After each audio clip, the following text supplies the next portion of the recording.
again. But the first question I wanted to kind of get started with is, does anybody have any good or bad experiences applying for jobs or with interviews that they'd like to share with us? So any good or bad experiences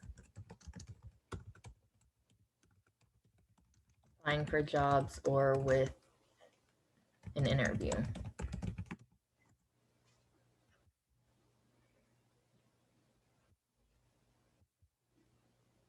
If you want, you could just say it out loud instead of taking time to type it. It's quicker just to talk if anybody's willing. And I know not everybody has had experience, so you're just listening.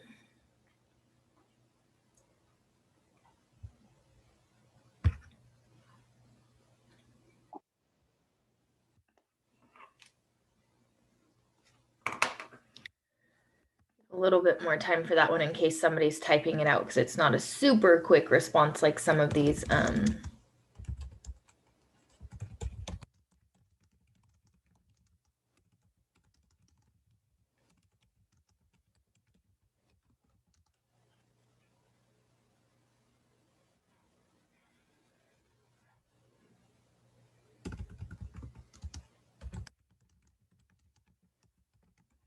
Okay.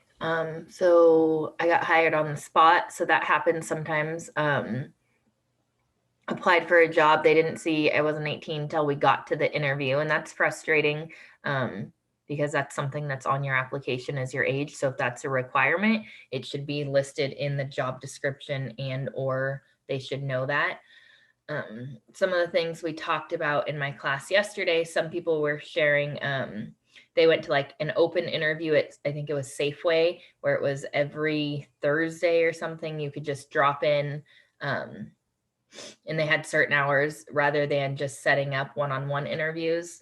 Some people were saying that someone said they applied for a job and then got hired like a month later. Which is, things like that can be frustrating because you don't know when you applied if they didn't get your application, if they just didn't hire you. Sometimes you get a thanks but no thanks email or phone call. But if not, you're just kind of left waiting. All right. So why do employers care about what's on their employees' social media pages?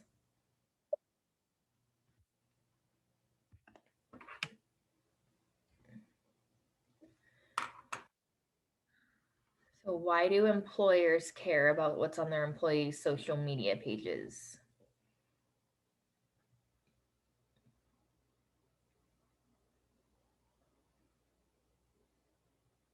So if you go to apply for a job, there's a chance that the company you're applying for, someone there is going to go look up your social media.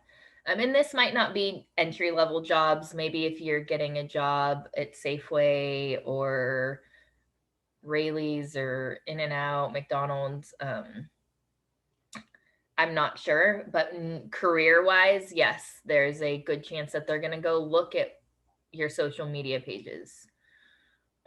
Yeah, so it shows a lot about your character and the kind of person that they're hiring.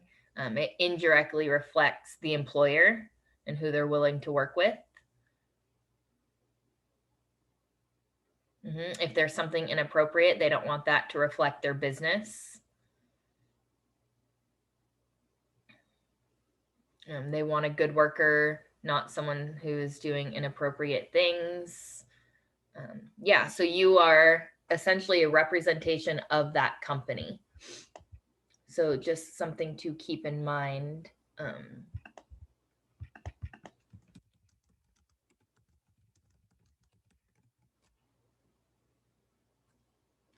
So where can you find jobs or a job opportunity? If you know you want to get a job, where do you even look? And sure, maybe you know you want to work at In-N-Out, and so you go to In-N-Out's webpage. But if you just know you want a job, where do you look? And chances are it's online, but where do you go? What websites? What would you use?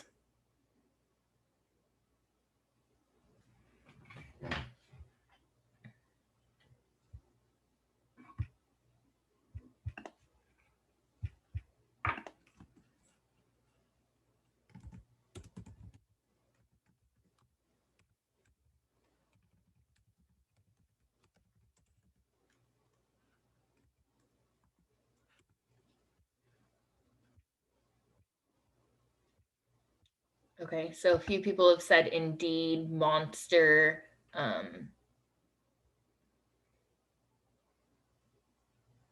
LinkedIn.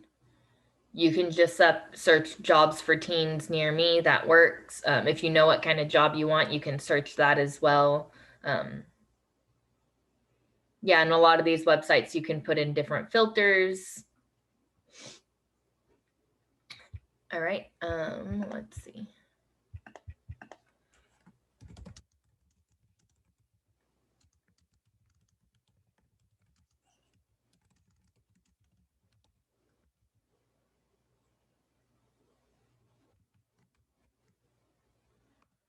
So how can you make a good impression at a job interview?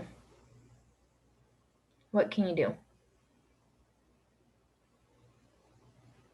And maybe what are some things not to do also? You can share that also. So how do you make a good impression, or what not to do? So dress correctly and present yourself well. A firm handshake. What does dress correctly mean? What would be correct and what would be incorrect for an interview?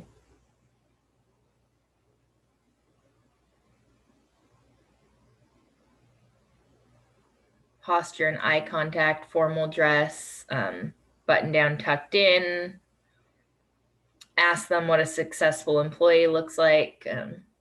Casual clothes, not something you'd wear to a party. And again, it definitely depends on the job you are applying to. Yeah, not sweatpants. You don't want to wear a hat. You don't want to wear a tank top.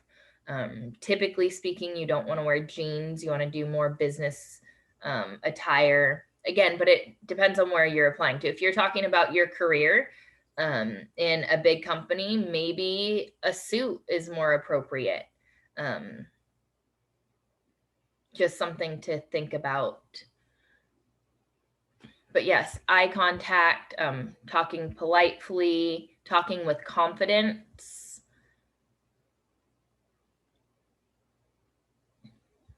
All right, so those are some of the things we'll kind of get into today. Let's see.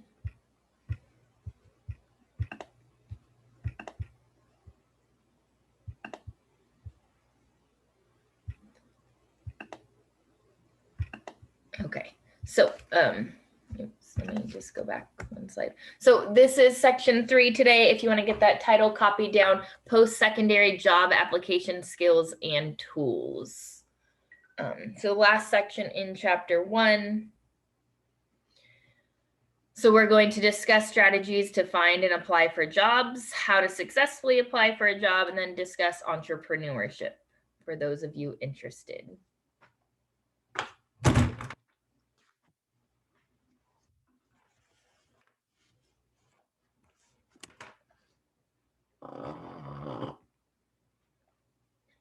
Okay, so how can you find job opportunities? So networking. So networking is building relationships and exchanging info with those who can improve career prospects. So a contact is a person you know. A social network is a group of friends and acquaintances who keep in contact and share information. So for example, LinkedIn. LinkedIn is a social network online, but it's not where you just like share pictures of your food or your friends or things like that. It's a more of a professional website. Your resume is on there. You can be attached to certain jobs that way. But you can also have contacts on there. So networking is great about who you know. There's a saying, it's not what you know, but who you know. So if your parents have a friend that works in a certain field and you want to go into that field, that might be worth reaching out to them. So it's all about who you know. Sometimes you may get a job because you know somebody. Websites. So there is a link here for best career sites per Forbes, but some of the ones, Monster, Career Builder, Indeed, those are great websites to go searching for jobs. And you can just search for Google. And if you don't remember these sites, you can always put like job websites in Google and it'll pop up with these and others. You don't need to write those websites down. Maybe you want to highlight one or two of them, especially if you're thinking you want to get a summer job. It's a good place to start. Job Scouts is another option, which is a computer program which searches the internet to find jobs based on your parameters. So their website's Job Scout, Virtual Job Scout. Personal opinion, I think these are becoming less important because a lot of those websites, you can put in your parameters based on that. But the problem is, so the thing with Job Scout is they're going to search all these websites. If you just use Indeed, if the company you're looking for didn't post their job on Indeed, then you might miss out on that. That's kind of the difference here. So a Job Scout kind of searches all of the websites for you.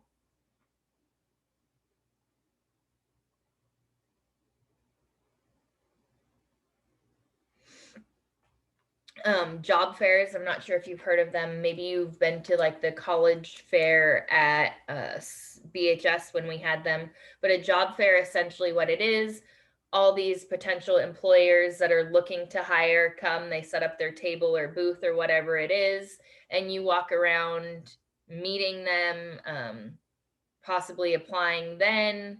If it's later in life and it's more of a career and not an entry-level job, you go with copies of your resume, and that can be kind of how you get your foot in the door.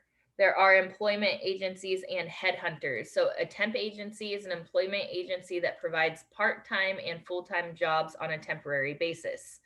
So if you're looking for work, you can go to this temp agency and say, okay, these are the skills, and certain companies that know they just want to hire part-time, or, you know, for 2 months, they need somebody to do this job. They will post jobs at a temp agency and they can help match you up. State employment offices. So the unemployment office will often have job listings available. A headhunter, what that is, it's somebody that a company hires to go and find someone to work for them. You know, so if they are looking for somebody with these specific skills to fill this job, a headhunter goes out and tries to find that person via online searches, I'm sure.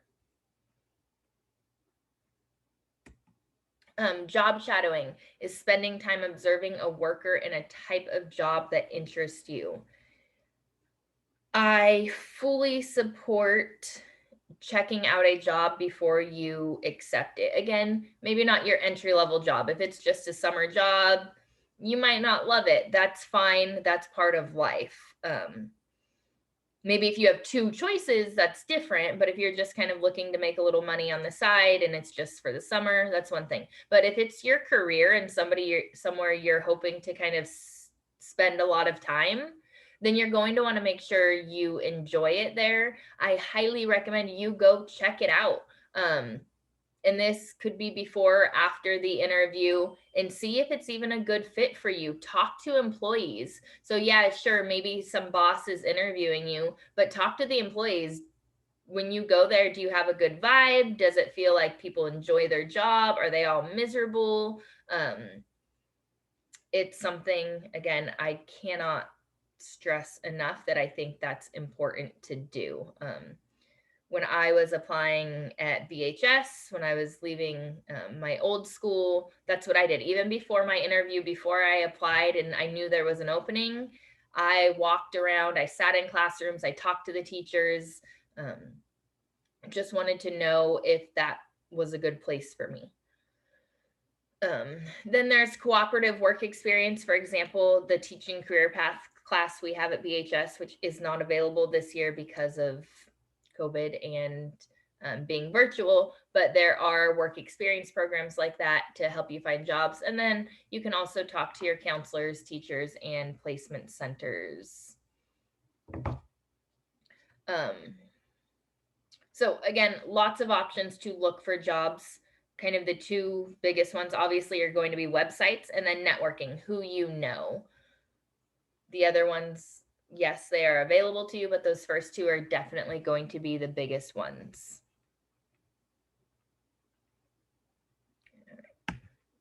So that's how to find jobs. And then how do you get a job? So there's a job application, which is a form that asks basic questions about the applicant's background, such as work history, education, skills, and references. That's a definition from your book. Chances are, if you know somebody and they can get you a job, you're still going to have to fill out that job application.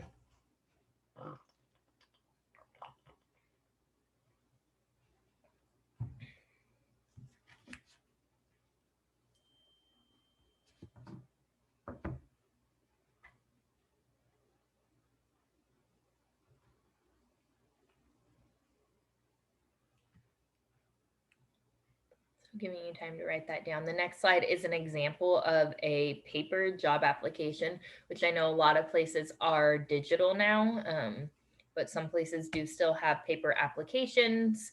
So you can see, no, you don't need to write this down, but at the top, it's just kind of all the contact information. Have you worked for this company before? That's a very common question. They're going to typically ask your availability. Are there certain days or times you cannot work? And then starting with your current or last employer. So they want your work history.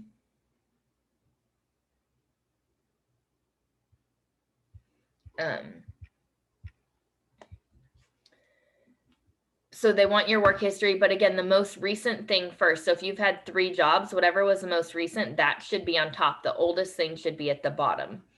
And then they want your education history, which if this is straight out of high school, that's going to be important to fill that in. All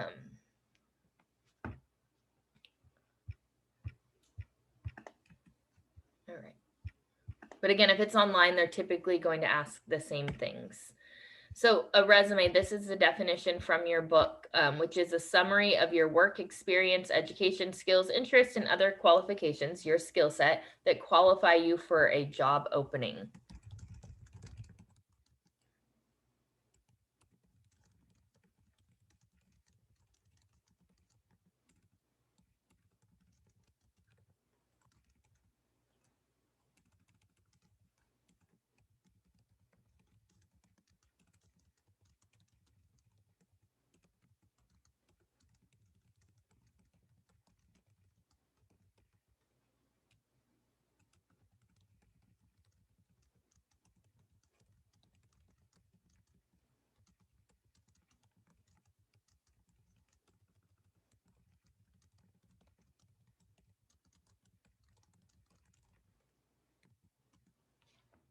Okay, sorry. I guess I should have said that out loud. So kind of with the notes, and this kind of goes for everything. If there's stuff you already know, you don't necessarily need to write it down, but you can't just say, oh, I knew all of that and don't write anything down for this whole section. Well, you can, but then you're going to get a 0 for your notes. But yes, there's some of it where you're like, yeah, I know that. I don't need to write that down. And I'm fine with that. And if there's something where maybe I think you know it and I still think it's really important, I may say, write this down. And that will be the things I kind of expect. But I know some teachers like require a full page of notes and different things. I'm not that teacher. I don't want you to write it down just for the sake of writing it down. If that makes sense. And if you're ever unsure, just ask. Okay, so your resume, which we have done, and your resume is due tomorrow. That's kind of, so you have your homework tonight. Friday, you're technically supposed to have an assignment because it's supposed to be a full school day, just not live instruction. So that's really tomorrow is to finish up your resume, get that in by 3 o'clock. Put anything in there you need to that isn't already there, or any edits you need to make to it. So your resume, again, I just went over the definition. So a few things, some general resume guidelines. So your book has a few, and then I'll go over some of the ones that I've seen common mistakes on. So your book says tailor it to each resume to the job you're applying for. So you can have a very generic one, and then sometimes you can just go in and change a few things on it. Keep it to one page. The most important stuff should be at the top of the page. So for example, some people go back and forth whether education or experience should be at the top. And that's going to depend on what you're applying for. And again, as you get more experience, it's probably going to become more valuable and should probably move up higher. You want to keep it simple, attractive, and easy to read. So you don't want a bunch of different fonts that make it kind of look crazy. You want to use professional fonts. You want your different sections to stand out. So kind of when you're jumping from education to interest or things like that, you want those to stand out. Same with the job application. Your most recent experience should be first, what's happened, and then the older stuff should be farther down. Your name should stand out, no excess white space. So you don't want to just kind of have, and I know it's hard, especially being an entry-level resume, and you may not have a lot on there. You got to just kind of search for things, but you don't want the bottom half of the page blank. First of all, it should be centered, but you don't want just a ton of white space. So with your templates, you do, so I know when you were choosing, you got to choose a template. You don't have to use one of those, you can. And I'm sure most of you did. Just be careful with the formatting, it can be tricky. Sometimes don't leave sections blank. So if you don't have experience, work experience, don't put work experience on your application and say none. You just don't include it if you don't have that. And then some people feel differently about references, whether or not they should or should not be on your resume. Sometimes you'll see an example on the next page that says see or references upon request. I've always included references on my resume, so you will get different opinions on that. And you want your resume to be scannable. So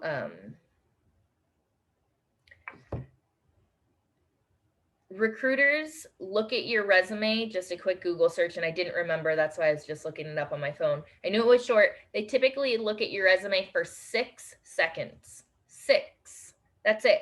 To get an idea of who you are, to decide kind of if you're going in this pile to look into further or this pile that, no, we're not interested. 6 seconds. That is not very long at all. So you need it to be strong and highlight who you are.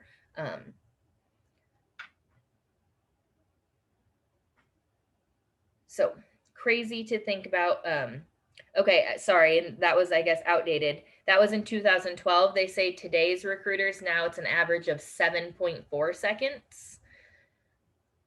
Still, either way, it is not very long. So you want, like, if they see a typo, you're going in that pile that they're probably not going to consider. Just something to keep in mind.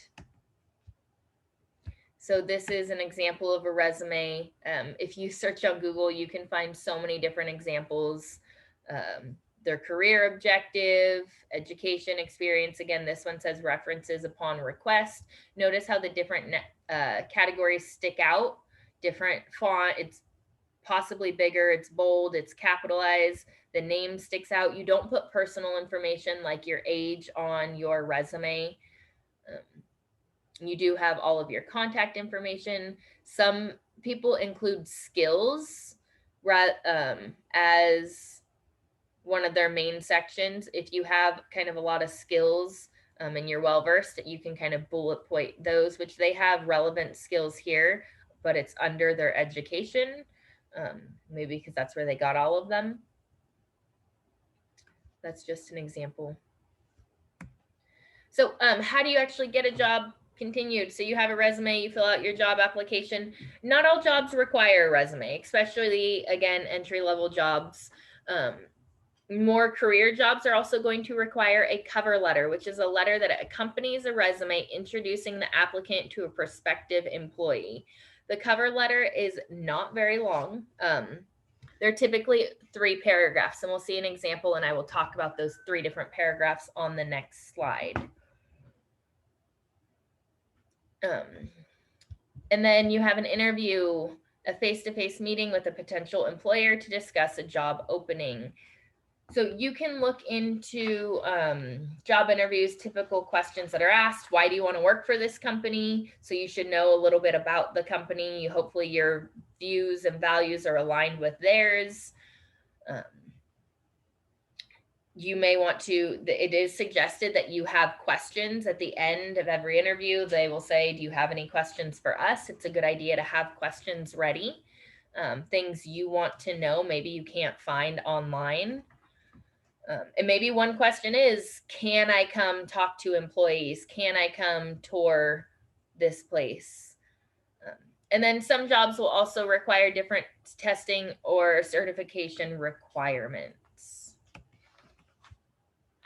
So this is a standard cover letter at the top. It's a formal letter. Their information, then who they are writing to. Dear Mr. Phillips, the first paragraph is kind of saying how you learned about the site or the job in response to a posting online. Please consider me for this position.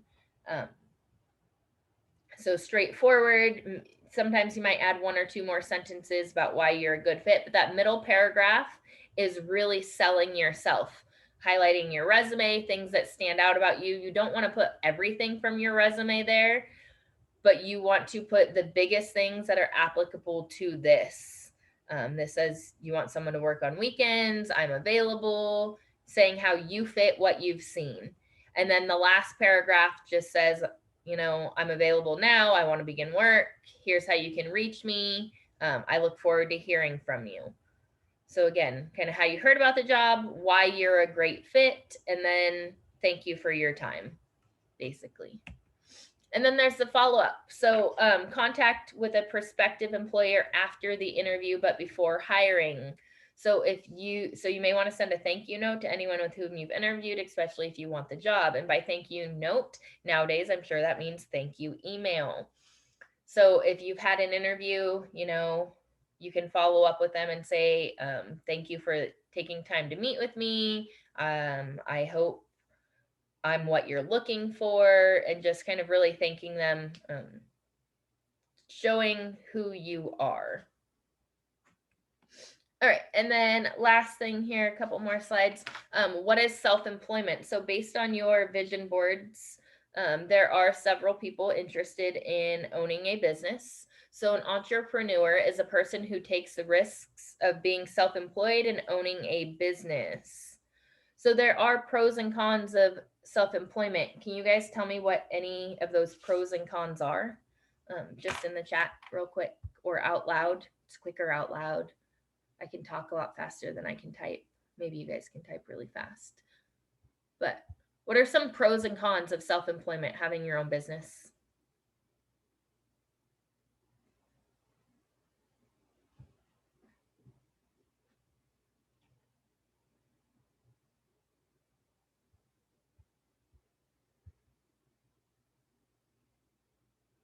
More expenses. You get to be your own boss, which is a pro. A con is it could flop and not do well. Another con, if you're sick, you can lose money. A pro, you can make your own schedule. You're in control. Several people are saying about your own schedule and your own hours and being your own boss.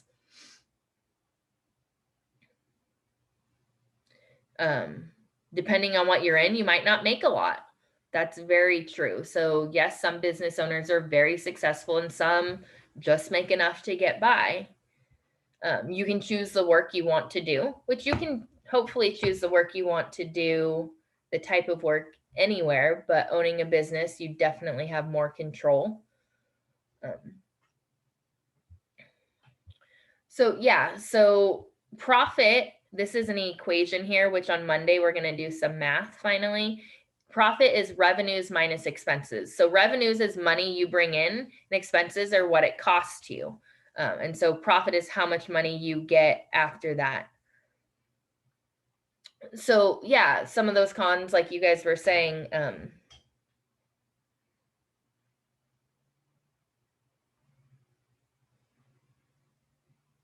okay, so this example, if you own a flower shop, most expenses go to flowers and supplies rather than to the owner. So that can be a very common misconception. There are lots of expenses that go into it as well. I definitely agree. That's not saying there aren't many successful business owners, but there can be misconceptions about it and people thinking it's great when it may or may not be great. You could lose a lot of time and money invested if it doesn't go well.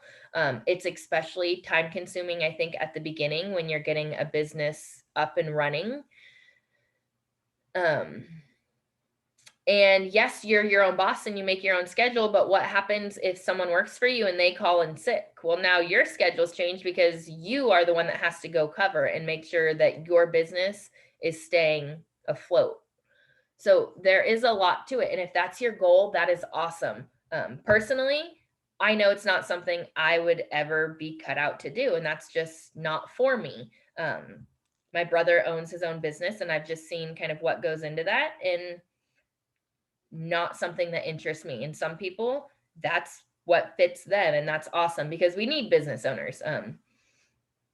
So when you go to get business started in business, you do need a business plan. So the SBA is the Small Business Administration. If you're thinking about opening a business, maybe you want to look into these now just to kind of get an idea of what's out there. But these are just websites that kind of help people get started. The Small Business Development Center. So there are options out there and kind of can help you get a feel for what you need. And then some of the things to know if it's right for you, maybe you're on the border. These are some qualifications, or not qualifications, qualities. So kind of like qualifications that an entrepreneur typically has. Does that mean you have to have all of these to be a successful entrepreneur? No. Do you need to write all of these bullet points down?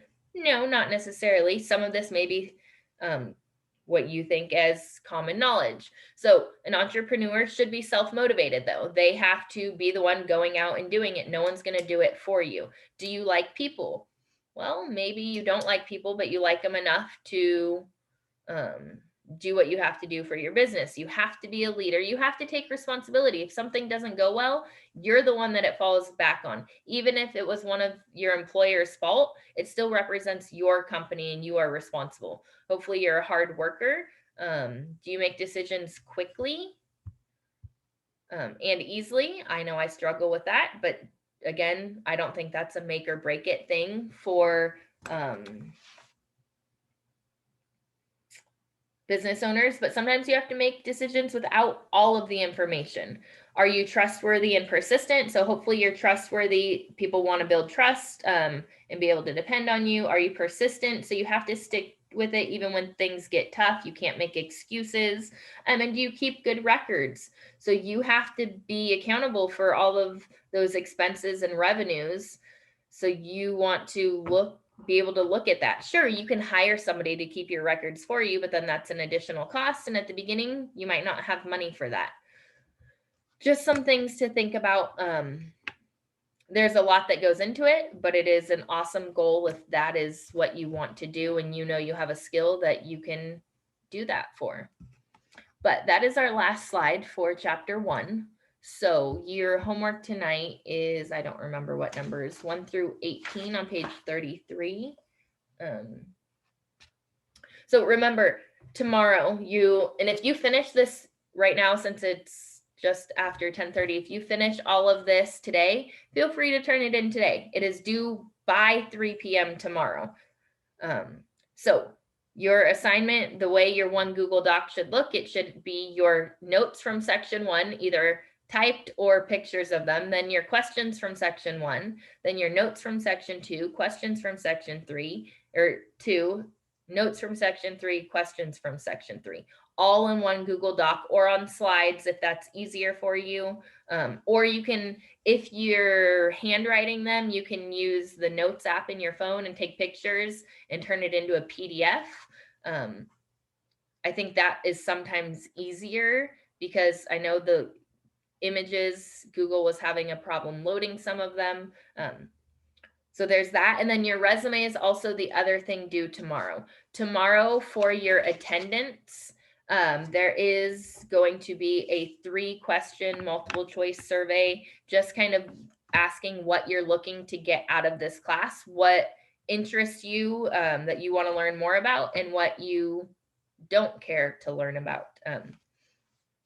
And that's due by noon tomorrow. It's only 3 questions. It should not take more than maybe 5 minutes. There are kind of a lot of options, but really I don't think it should take more than 3 minutes. Do we have any questions? Hopefully I've been pretty clear. If you do the assignment incorrectly, there's a good chance I'm just going to send it back and say, fix this. You won't, if it's in on time and then I tell you to fix it, I won't mark it late, but this is so we can kind of get it right for the rest of the semester. That's all I have. If you guys have questions, I am here. Otherwise, you're free to go, and I will see you Monday.